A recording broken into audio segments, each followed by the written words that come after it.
Tzvi Lebetkin, the Rabbi from another planet. Please like, share, and subscribe. And ring that little bell. Ring the little bell so you're notified when new videos drop. So, what would you say, what institution has really been devalued most in the current landscape?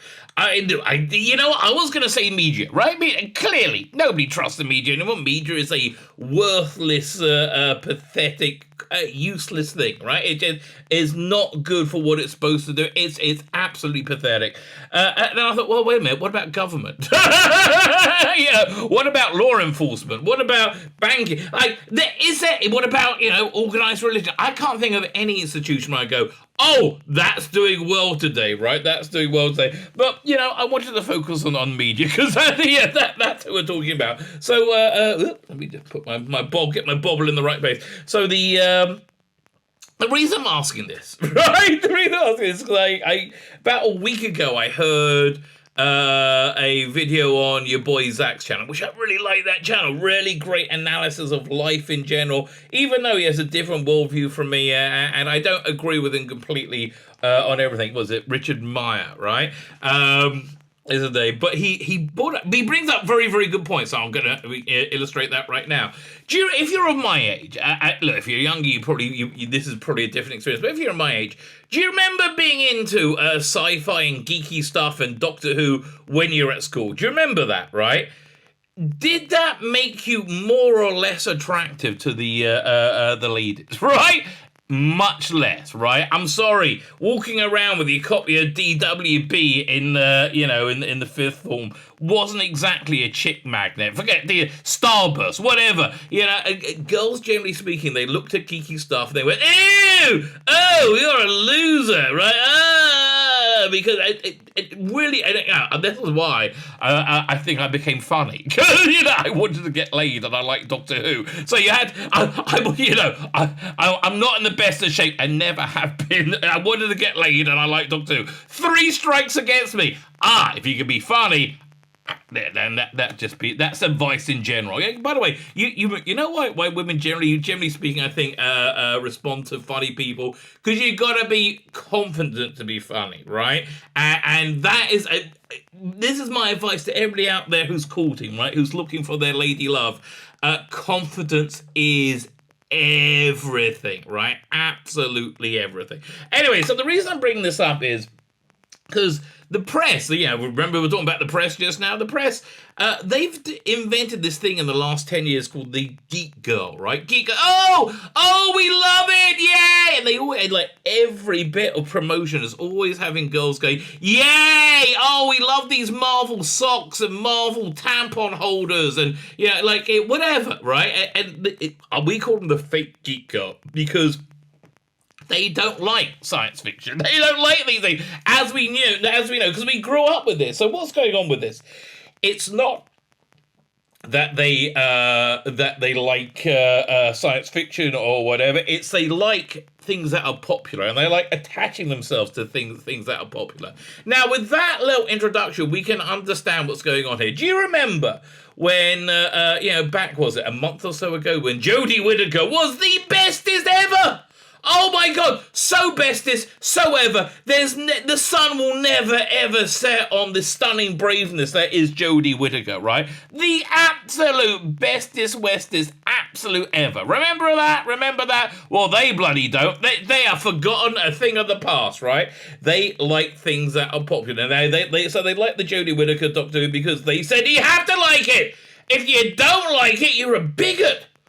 I don't want to be a bigot. Oh no, I better like it. And even though it was objectively awful,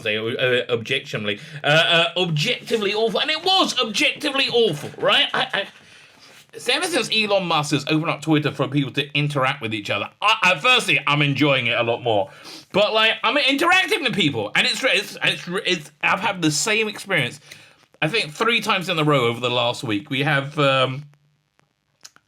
the crazed Jodie Whittaker fan type person, right? I'm not saying, if you like Jodie Whittaker's Doctor Who, that's fine, okay? Enjoy it. I'm talking about liking Jodie Whittaker without actually liking it, right? You have the crazed fan, they'll say, one person was like, well, how dare Chris Chibnall not have more people of colour, POC, I think that's people, POC means people of colour, because they wrote the best episodes. I'm like, no, they didn't. There was no good episode in the entire era, right? And we go back and forth, and I make my points. We have a conversation, and I basically destroy their point of view. Like I tear apart their argument mercilessly, like just complete. It is left dying, dead, and on the floor. Right, it is over, and they just slink away. They're like, there's no gun. They did, and that happens over and over and over and over again. Because again, they think they like the things they do. What they really like is being attached to things that popular. So now David Tennant's back as Doctor Who. He's very popular, right? Do you remember the difference between seeing the Marvel movies, which you probably don't anymore because who does? I mean, who cares, right? Over the last year or so, and the difference with seeing Spider-Man No Way Home. Aha! Big differences. One is popular, and the other one, they just tell us in every part of the media is popular when it really isn't, right? David Tennant is popular. Jodie Whittaker isn't. So now, the upshot is that Jodie Whittaker is forgotten. Right? Like, forget it, I don't care. And they've forgotten they ever liked Jodie Whittaker. Now it's all full throttle, right? Full steam ahead with David Tennant shooting Gutwell. Yes, full steam ahead. Russell T Davies, yay! But here's the incredible thing, which is the reason I'm making this video. The absolutely incredible thing. When they came to the defense of Jodie Whittaker, and if she was so good, why did she need so much defense? When they kept coming to the defense of Jodie Whittaker, something that kept coming out over and over again was they were morons. They were morons who were uninformed, right? They were complete utter morons trying to make an argument out of something that didn't exist, and they were just grasping at straws. So the incredible thing is now they're talking about David Tennant, actually, and they're going to be talking about shooting Gutwell. Now they're talking about David Tennant. They're still morons. And they still have no idea what they're talking about, and it's still somewhat funny. So we're going to be, but you know what? I'm a little bit more easygoing with it, because at least this is propaganda I can personally get behind, right? I'm like, yay, listen, people were cavelling about a Doctor Who I like. Yeah, I'm on board for it. So we're going to be looking at their fan theories and speculations, and we're going, that's cute. Never. Before we get into it, like, share, subscribe, comment, all those things are very, very good. I'm recording this video on December the 7th, Wednesday, December the 7th. Now, why am I telling you that? Because on December 8th, Doctor Who magazine comes out, and they've embargoed the cover. The cover is they're not right. It should be arriving with the subscribers today, right? But if there's not a postal strike, but they've embargoed the cover, which means I think there's just gonna be lots and lots of big news coming out tomorrow. This video I think is probably going out on Sunday or Monday, somewhere around there. So it's whatever the big news happening tomorrow is. This video is done before it, so. I find having huge news just changes everything, even if you're not talking about that huge news. So if this video seems somewhat disconnected from the reality you're living in right now, that is why, right? Like, share, subscribe, comment, all those things are very, very good. I am very, very grateful for you doing all of those things. Thank you very much. Thank you very much indeed. That's very, very nice. Comment, let me know what you think. And I always say it, I hate that I just do these things by rote, because there's a conversation in the Talmud, the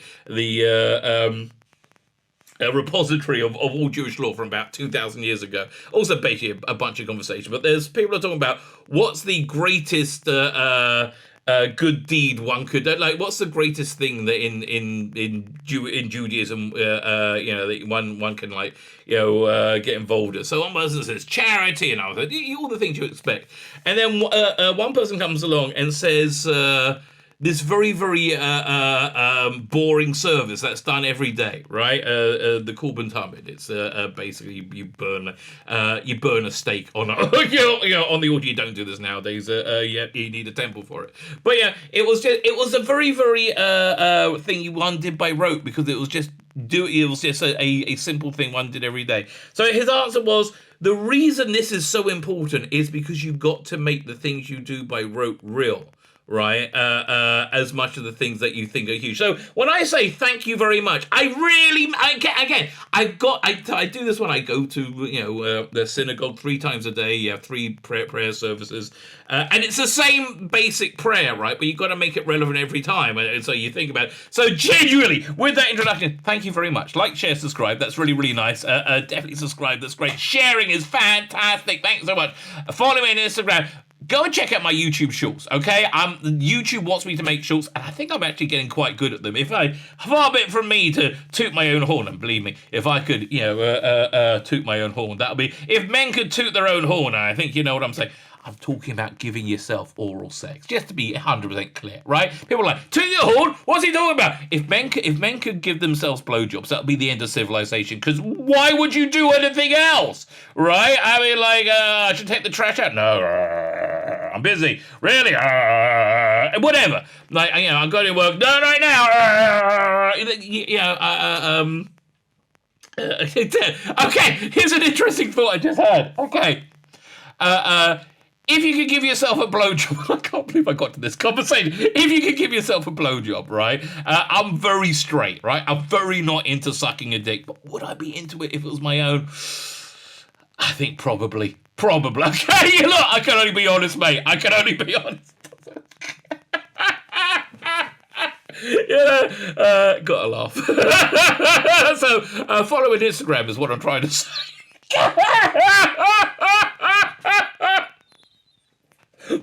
Thank you very much. Subscribe to my YouTube channel. Fine. Like, share, subscribe, comment. Oh, you know what? Sign up my Substack, my email newsletter as well. That's it's in the video notes right there. You can keep updated on all my videos. That are coming out every day. What else? There's a paid Substack. Frankly, I think I've earned your subscription right now. With this intro, I'm 12 minutes in. I haven't started yet, right? That's not good, right? That's not good. Don't you do this at home if you're starting your own YouTube channel, kids? Okay, here we go. Let's look at this article. Where is it? Doink. Again, remember all the beautiful stupidity they had with the defending of Jodie Whittaker's Doctor. If you liked it, great for you, okay? Lovely. Num. You didn't. Oh, come on. Really? Did you really like it? What bit did you like the best? The space racist? Did you like that from Rosa? It was just cringe, mate. There was no point of that entire era when I didn't cringe. Actually, the bits with Jodie Whittaker weren't screen were the least cringy, and some of the production design was very good. I like the look of it as well a lot of the time. I think they got it right by the end. So I'm trying to be positive, but basically nobody liked it. It was awful. Speak of nobody liked it also, let's look at this. Doctor Who theory reveals Tennant's 14th Doctor is a classic Who villain. No! Now, I had a theory that, I'm talking a lot about Jodie today, that Jodie Whittaker was a Valeyard, as the Valeyard was a constellation of all the Doctor's evil in one Regeneration. I guess artificially created by the Time Lords, right? Around Trial of the Time Lord. Could Jodie be a all the Doctor's stupidity, inefficiency, desire to conform? Could it be? Is she like the? And I'm using the word not accurate. And if you do have any form of retardation, I am sorry to tar you with this brush. Is she the retarded Doctor? I think maybe. I wrote a short story once where the 7th Doctor had to go around clearing up some of the mess that Jodie Whittaker made, and they all the Doctors kind of do that. They all go and clean up. I do think David Tennant's about to do that next year. Fine. So they say he's a Valeyard. 14th Doctor is really the Valeyard. No, he's not. I mean, unless he is, then blimey, this guy called it. David Tennant is back, but not as the 10th Doctor. The theory suggests that the 14th Doctor may actually be a classic Doctor Who villain. Oh, I cannot wait to hear the straws they are grasping at to pull this one together. David Tennant's surprising return as Doctor. Why was it surprising? Did you not notice the announcement and the location filming with him in costume? You didn't pick up on that, did you? Look, I'll let you know something else. Bernard Cribbins is also back, and he's passed away. How could it be? Because they filmed it before he died. Okay, none of this is complicated, right? None of this should confuse you. If you are confused by it, it's not good. That's not something you should be proud of, right? That is certainly not something you should be proud of. So not surprising Return Doctor could be the key to solving one of the show's oldest villain mysteries, the Valeyard. Is the Valeyard a mystery? I guess he is, even though that we've like kind of just got used to it. It didn't make any sense. The distillation of all the Doctor's evil between his, what was it, 12th and final regeneration, I think? Is that, yeah, something along those lines. So I always assumed the Valeyard was kind of like the Watcher. It was like something happened as the Doctor goes glowy. Yeah, he used to just lie on the ground and glow slowly. Now he stands up and goes whoosh like that, right? Well, in the midst of his glowiness, right? He one the I guess he's like goes through lots of different faces he could be, and one of them was the Valeyard, right? Could be. I don't know. But let's have a look. David Tennant may be famous for portraying the beloved 10th Doctor. I don't really like the 10th Doctor that much. Of my favourite Doctors, he really isn't. Like, I think I prefer the 11th Doctor and 12th much more, right? I really like it. And, and the 4th and the 7th. Who else do I like better than the 10th? There we go. Second, first, second, third, fourth. Okay, I like 10 around about the same as 5, 6 again, about the same. 7th I like more. 8th, it depends on which 8th you're talking about. 8th Doctor and Lucy Miller, I like the 8th Doctor more. Yeah, I genuinely don't, he's not one of my favourites. But, this is the time when most people a lot of people came into Doctor Who, and you fall in love with your first iteration of the thing, right? One of my basic rules of life. David Tennant may be the 10th Doctor, but the power of the Doctor saw him return to the TARDIS once more, supposedly as the 14th Doctor. The unconventional regeneration and unprecedented return of a past Doctor's face, however, mean 14 may not be who he claims to be, potentially setting up a new nemesis for 15th Doctor Ncuti Gatwa, and finally resolving a classic Doctor Who mystery. Again, we don't know what the mystery is. So you're saying that David Tennant is going to go on to be Ncuti Gatwa's villain? That would be really clever. Okay, I have to tell you, that would be really clever. I very much doubt it. I think he's just too in demand, quite frankly. He's coming back. He's basically, I'd love to hear the conversations behind the screen, but I think he's coming back because Doctor Who was dead, right? The Jodie Whittaker had destroyed it. Chris Chibnall had destroyed it. But just the way it is. Where we're looking at the however 14 are going to claim potentially. Okay, so what's the mystery of the Valeyard that they're going to say? The Valeyard is a Time Lord foe of the 6th Doctor, and according to the Master, a future regeneration somewhere between their 12th and final regeneration. By the way, the Valeyard on audio on Big Finish, they're all good. Whenever you see Michael Jason in anything, he's always fantastic. And he really was. Much better casting than I thought. He's got this perfect, very doctory voice, right? He feels like the Doctor. One of my favourite ones, he jest at Scars, which was the Doctor Unbound range, which is when they try to do something different with the Doctor each time. You had different actors play the Doctor. You had Deathly Belder and Cat Weasel play an alternate first Doctor. He did that in a couple. He was pretty good. And then you had David Collings, Silver from Sapphire and Steel, or Maldrin from Maldrin Undead. He played a Doctor, but an amoral Doctor that kills people, right? Who else do they have? They had all kinds of like different people playing the Doctor. David Warner's Doctor came along then, right? He ended up with Bernie Summerfield. Love that, right? Yeah, I love that rate. It's so tragic he's gone, right? Came from that. But there's one disc with Michael Jason, which is What If the Valeyard Had Won? And it is brilliant. It is really genuinely brilliant, right? Also, there's the final adventure where the Valeyard is the 6th Doctor's nemesis in his epic final story. And again, very, very, very good. That's one of their all-time best. Where are we up to? So in their Tours of Minor Regeneration, but Time of the Doctor and the Timeless Child seem to debunk this claim. Time of the Doctor doesn't. Timeless Child isn't canon, mate. Hey, it's gone. Okay, just like the Doctor being half human on his mother's side, it's gone. Right? It's like right now, it's a chicken with its head cut off. It's just walking around. It's already dead. Right? It's already, the Timeless Child is over. We're never hearing from it again. Forget about it. It wasn't real. It's not canon. Put it away. It's gone. It's over. We're never coming back to it again. The only way of coming back to it is to retcon it and make it somehow good. If they can do that, I think they're just going to ignore it, right?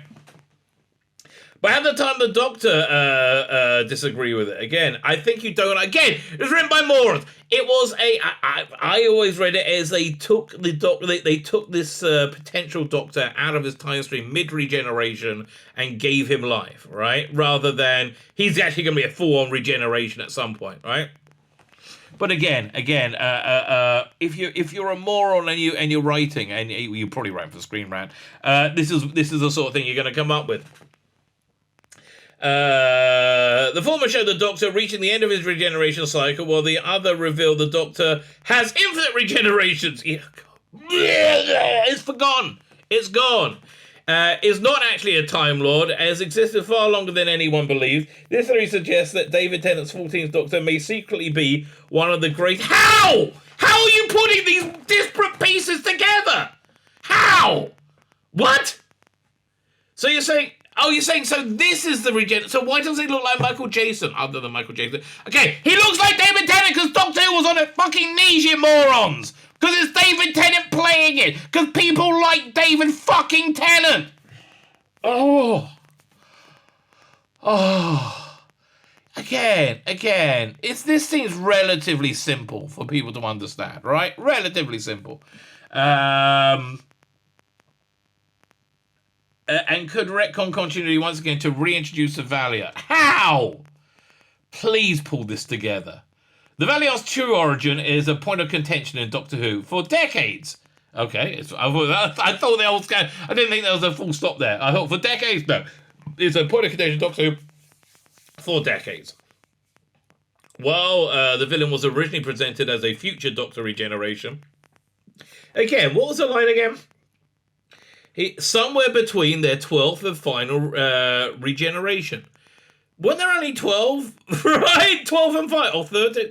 Well, I see now because it's so messed up, I can't remember the regeneration limit. Regeneration limit for Time Lords. It's 12, isn't it? Time Lords.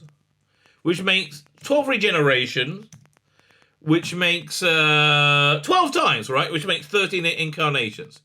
Right, so somewhere between his 12th and final regeneration. I'm taking regeneration as the act of regenerating. So the 12th and final regeneration is the final regeneration. It's one regeneration. It's that point of regenerating.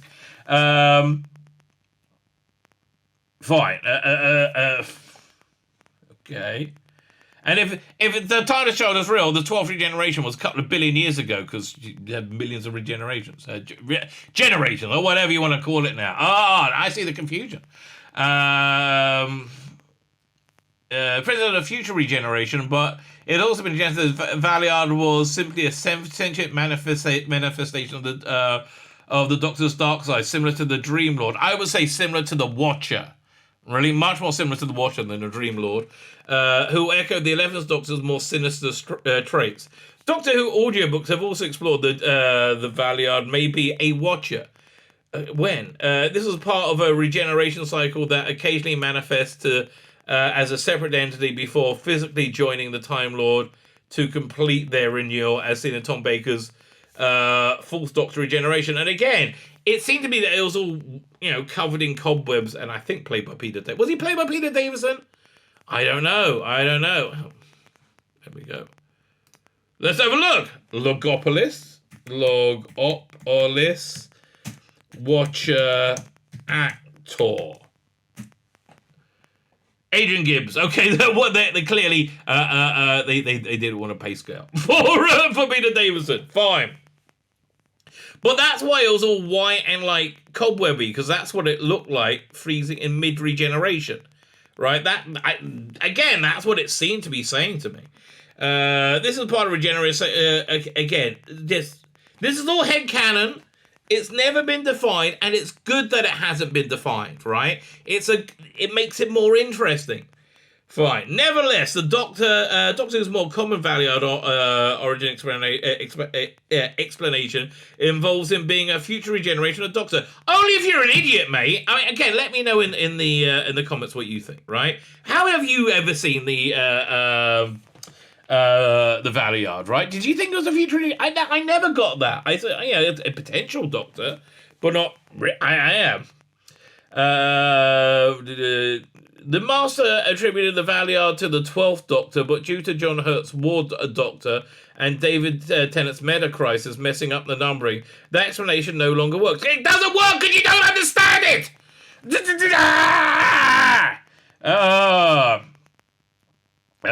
By the Master's logic, the Valeyard should be a product of David Tennant's regeneration into Matt Smith, who played the final Doctor in the original cycle. What about Capaldi? Oh yeah, because Capaldi was the first. Okay, fine. Since the 11th Doctor clearly is not the Valeyard, it seems that the Timeless Child makes such numbering irrelevant. Okay, I'm like, really, you're pulling everything together here, right? Master must have interpreted the number wrongly. The Master must have done, or you. Did it occur to you that it could be a fictional character, right? Or you making a mistake. Oh, it must be the fictional character. It can't be me. Cannot be me. All right? The Doctor's corrupted regeneration checks out for the Valeyard. How? And again, this is 14. 12th and final? Well, I guess it's between his 12th and final regeneration, isn't it? I mean, yeah. The 13th Doctor's regeneration may be unique due to the Master's falsely regenerated Doctor. Yeah, does this make him the 15th Doctor and shooting the 16th, right? I really hope Rusty Davies is just going to calm all this down and make it make sense again. Distorting the process of making the 13th Doctor transform into himself. Allow myself to introduce myself. Yes, again, and I think much like Kaiser no, not like Kaiser Androzani at all. I was going to say much like Kaiser Androzani was the best Peter Davison story. The Power of the Doctor was, but that's the only similarity they shared, isn't it? I mean, but I'm not saying it was a good story, but I did like the Rasputin music number. I thought that was quite cool. If something has gone wrong with Jodie Whittaker's regeneration process, well, I think it has. Have you seen the rating? That went wrong right there. Regeneration process. Is it possible the 13th transformed into the Valeyard? Or was the Valeyard? And the classic Master simply got the numbering wrong by one classic Doctor. Since David Tennant's 14th Doctor will only be appearing in 3 specials through 2023, it's clearly an unconventional regeneration. A villainous role would make sense. I think he's more of an action figure made by the Celestial Toy Maker, right? A doll. After Master forced the Doctor to regenerate into him during the Power of the Doctor, it's plausible that Sacha the One villain left a piece of himself inside the Doctor who's protagonist. Bloody hell. I mean, how many volumes of fan fiction do you want to write to try and make your bonkers theory make sense, right? Valeyard claims to be a dark version of the Doctor, and if 14th is currently carrying a slither of the Master inside him, that dark... I mean, look, don't get me wrong. This is really quite charming. Yeah, I'm being a bit of a dick. Look, this is a headcanon. I like people being inventive. I like people being engaged. You know, I'm being a bit of a dick, but whatever, mate. This is your headcanon. It's not canon. My headcanon's far better. My headcanon can beat up your headcanon. Of course, this theory doesn't take into account the Timeless Child. Nothing does. It's not real. Move on, right? It's not there, which was revealed the Doctor is not a Time Lord at all, blah, blah, blah. Rewriting the Valeyard's mythology. With a regeneration cycle as the 13th Doctor, however, the Valeyard explanation cannot be ruled out. No, I'm ruling it out right now. It can be ruled out. How? I just did it. What? Yeah, it's just ruled it out, mate. It's all gone. What? No, it's all gone. But how? I just did it. Okay. David Tennant's 10 Doctor and Valeyard have been associated before with the season 4 Meta Crisis Doctor. What? Someone suggested that it's a literal offshoot of the Doctor being created by the Doctor Who companion Donna Noble is in fact the Valeyard. As established above, the suggestion that the Valeyard arises during the 12th regeneration is no longer holds up due to a slew of contradictions. Which one is the 12th regeneration? Okay, 1 second. Let's start. Okay, so first regeneration. I'm going to start from the beginning. First regeneration is into Troughton. Second regeneration is into Pertwee. Third is into Baker. Fourth is into Peter Davison. Fifth is into Colin Baker. Sixth is into Sylvester McCoy. Seventh regeneration is into Paul McGann. Eighth regeneration is into the War Doctor. Ninth regeneration is into Eccleston. 10th regeneration is into Tennant. 11th regeneration is into Matt Smith. Oh, no. So, I missed one. No, 11th regeneration is into the Meta Crisis Doctor, I guess. And then the 12th regeneration is into Matt Smith. Right, so it's a Matt Smith one. Fine. But again, can't it just be pulled out? Well, as he's regenerating, the Valeyard was one of the potential faces at that point. Right? The censor is also clear that his Meta-Crisis self is filled with rage and hate. What? No. And the Doctor offshoot with a darker personality can be seen. One can see the similarity of the Valeyard. Oh, what? How is his Meta-Crisis version filled with rage and hate? No, he's not. He went to live with Rose in the other dimension. What? And in a deleted scene, he was given a bit of TARDIS coral to grow his own TARDIS.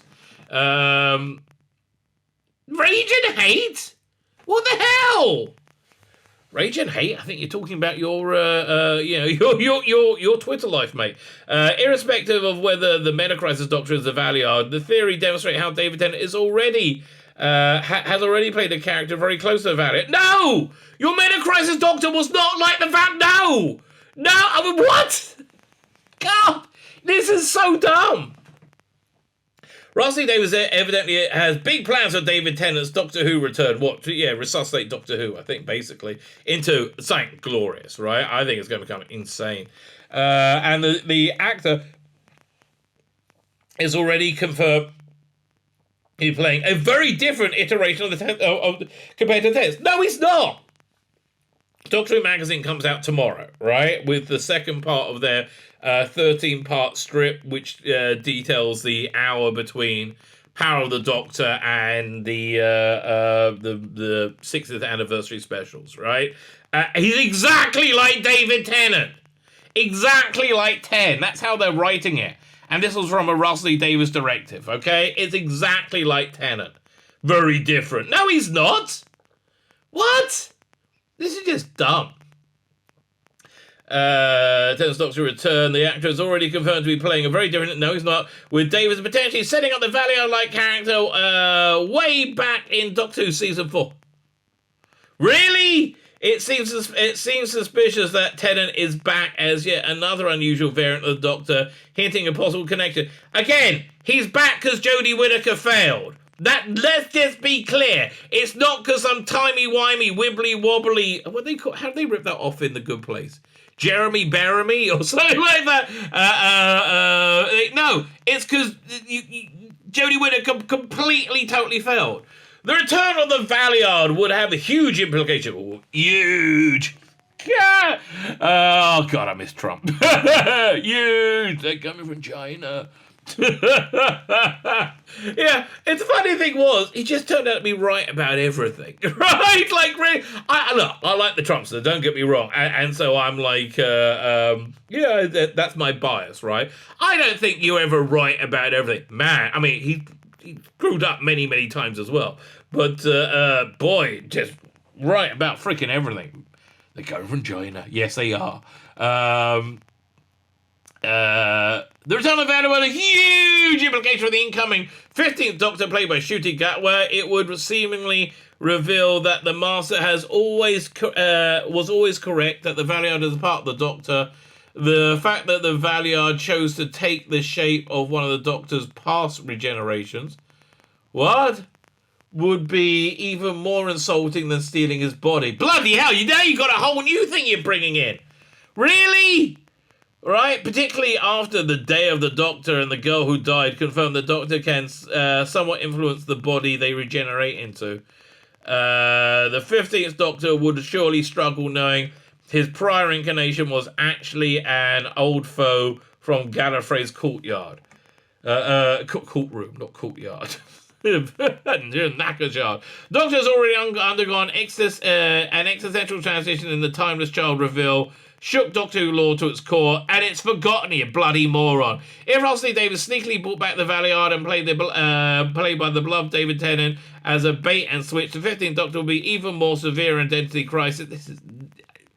I mean, listen, I'm not going to say nothing is impossible, right? I'm saying nothing is impossible, but I don't think so, right? I doubt it. I doubt it.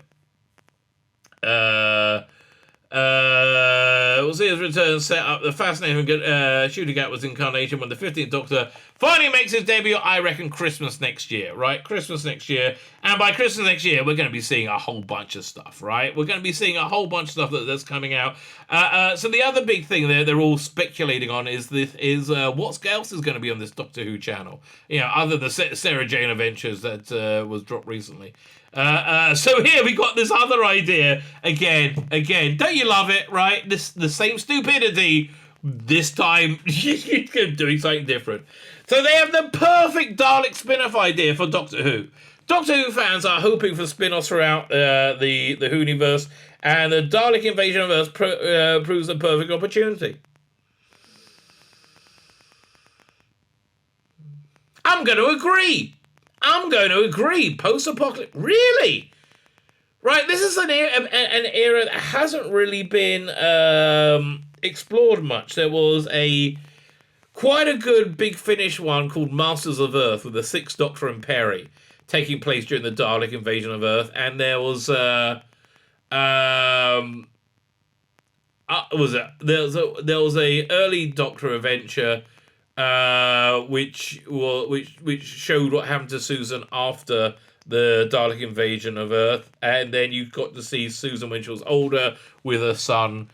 Who'd she call her son? I can't remember. Anyway, that was in An Earthly Child, which I thought was pretty darn good. Fine, okay.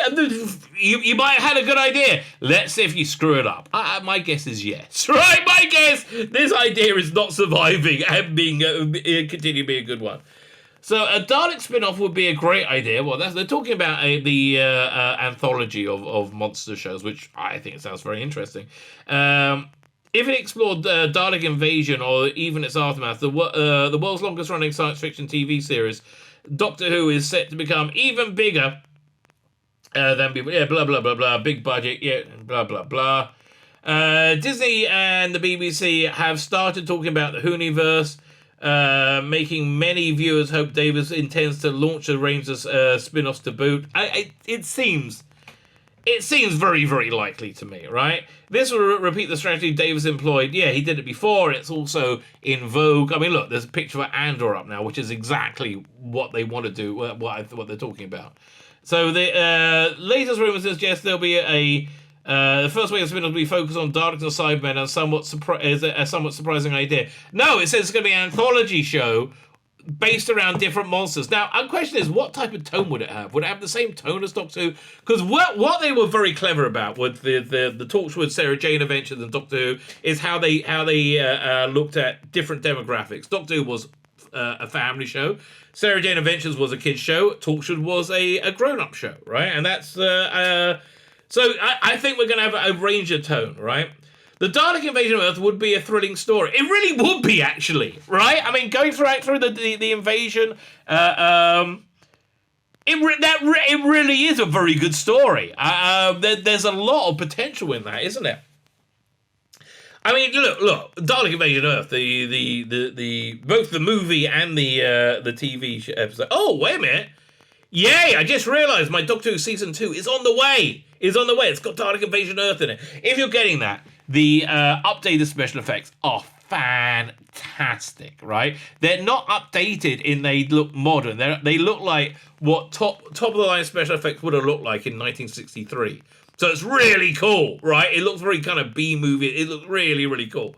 So when I say Doug took over in 2005, he understood that science fiction had to be grounded in the real world. I had an idea of, I wish I could go back in time and talk to Eric Saywood, because he had no idea what to do in 85. He hated Colin Baker's casting and he hated the costume. You know what he should have done? This was kind of an idea they were going to do with the Seventh Doctor if it wasn't cancelled. But they should have had him grounded in modern day 1985 Earth and basically kept him trapped there. I think what they should have done in Attack of the Cybermen, at some point you should have had. You can see Eric Saywood was loving doing the gritty crime drama thing, the contemporary crime drama thing. So I think at some point, the first story, you should have had the Doctor about to be killed. He turns up and a military force turns up. He has no idea who they are to save him. Military force turns out to be, and again, they tried to do this, not very successfully, in season 27. That didn't happen, and they did it in Big Finish. But anyway, I would have thought it'd be like a underworld crime boss has a private army fighting aliens, and he knows the Doctor, right? And the TARDIS is trapped on Earth, and he has to stay there, right? But you could have things like he wants to do a bank job, and the Doctor's like, no, there's alien technology there. Like, oh, I think we could better go check it out. That sort of thing. But I think having that extreme coat in very, very contemporary Earth, that would have motivated Eric Saywood to do more stuff that he would like. And then, you would have had a story where he gets the TARDIS working enough to go back 20 years and he meets the underworld boss when he's young, right? And that's when they first meet each other. And that you get a nice season arc for that, right? I think that would have worked much better. He explained in an interview on TV Zone at the time, if you're on the planet Zog with Russell Davies and the Zog people are fighting the Zog monster, I don't give a toss. Who cares about it? If you tell me there's a human colony on the planet Zog fighting off elements and trying to survive, I'm actually interested. Well, I think he's talking about what's that one with the colony in space, right? Yeah, I do agree. They think science fiction works best when it's grounded in human emotions. I think that stories work best, right? I agree. But those human emotions leave you to care about the story and its characters. This is why Davies told so many invasion plots, right? This is why, because again, you've got to have about characters, right? The Dalek story could retain the human edge of being set during the Dalek invasion of Earth. Back in '64, the first Doctor and his companions arrived in the 22nd century, only to find the planet had been conquered by Daleks, right? Yeah, I mean, there's a lot of mileage in the fall and the occupation. There's a few seasons worth you could have there. I think you've got a good 3 seasons of really good TV there. And you can have like William Hartnell's Doctor in the background on the final season as they're thwarted, and then you go forward and like how they rebuild. I mean, look, this is stuff that Terry Nation loved, right? They saved the human race as slave labor while they convert the planet into a mobile battle station. Yeah, that was kind of a cool plot. It was one of the most iconic Doctor Who stories of all time that were powerful visuals that seared themselves into popular consciousness, such as a Dalek rising from the River Thames. Yeah, listen, Terry Nation always wanted to do that. He loved that idea. David's spin-off could reveal how the Daleks conquered Earth. Yeah, well, there was a whole build-up to it with the meteor bombardment, wasn't there? And there was disease, I think. And although the thing is, if you start too early and the Daleks don't reveal themselves till the end of season 2, you're like, no, you want a bit of Dalek action in there. How the Resistance fought them, it could exist in the shadow of the classic story Dalek Invasion of Earth, could set it in other parts of the world. I think it sounds fantastic, right? I honestly, I'm kind of up for this, right? Again, Nick Briggs, Big Finish. Do this, mate. I want one of these. This sounds good. Dalek, Doctor Who spin-off could also focus on the legacy of the Daleks. Alternatively, Davies could draw inspiration from the Doctor Who novel pirated back in 1998. Which one? Davies has never been averse to drawing. Yeah, talking about human nature, family of blood. No, now you say you want to pull elements out from Legacy of the Daleks. That wasn't very good. That was not very good at all. Human nature, family of blood, fantastic. This was, it was bog standard, right? Starring Paul McGann as the Eighth Doctor, this saw the Time Lord travel back to Earth in the aftermath of the Dalek invasion. It featured return of Susan, the Doctor's granddaughter, who had been left on Earth after the Dalek's defeat. Human society is fragmented. Yeah, this is not canon, though, is it? Worse still, one faction disturbed a Dalek site and unwittingly awoke some Daleks from their slumber. Yeah, I remember. Oh, yeah. Well, this is a plot line in the Dalek Invasion of Earth thing. Adaptation of this idea, even without the Doctor, would be a compelling addition to the Whoniverse lore.